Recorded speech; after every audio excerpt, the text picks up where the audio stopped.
Okay, hi everyone, welcome back. And in this update, we are going to check out Ethereum Classic's price chart. And if you remember, the last time we were right in here and I was saying in ETC, odds are after this whole move is over, we are going to have another move on the upside because in this phase up, we actually took these important highs, and that meant for me that finding an impulse in this phase down starting from the high side about $17.7 is extremely challenging, and odds are whatever move down that we are having most likely is just some sort of a correction structure, and I still fully stand by that. And now I'm gonna say we are having actually for our correction a flat structure. This is our A-leg correction for wave B, which in this move we are going to get pretty close to this high and then another move down into our C-leg. And pay attention, either into wave C we're not going to take the low of our A-leg, or maybe if we are going to take it, we're not really going to go that much lower. And for our sub waves,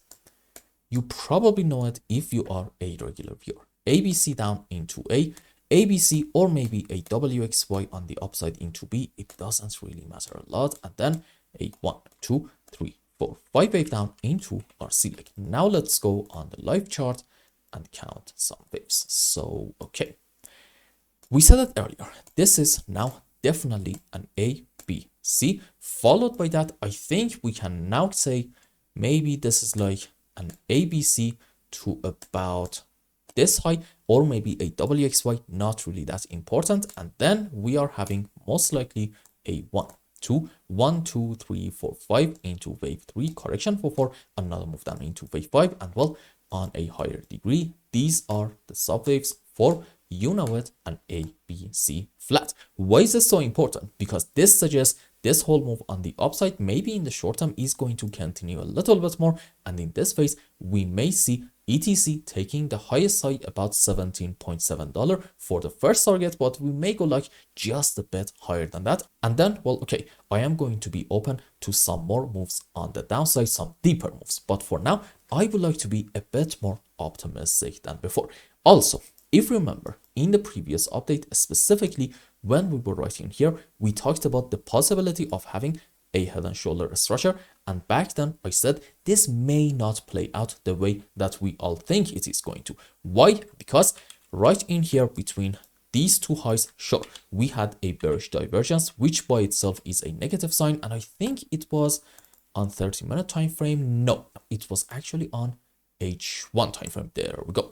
Now, a bearish divergence, do not get me wrong, is absolutely a negative sign, but when we get a move up and we break the divergence line, the bearish divergence is going to get invalidated, and as a result of it, we can argue that maybe we're gonna have like some more strong moves on the upside, and this was the exact reason for why I said this head and shoulder may not really play out, and I still stand by that. And instead of a head and shoulder structure, I think we may have either a descending channel, which inside it between our pullbacks we are just constantly having overlapping of the waves, or you can argue, if you want to ignore the shadows, this is just a beautiful triangle structure, and the moment that we get a break of the upper line, well, okay, our move up is going to continue to where, let's just measure our targets. You need to measure the height of your triangle from this point, to about here, and then put this thing at your breaking point.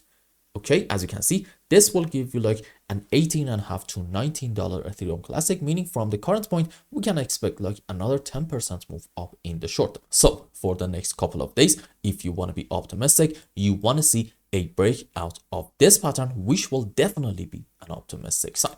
And I hope I explained everything well and you understood what is going on in Ethereum Classic's price chart. And until the next update, I hope you have a wonderful time. Goodbye.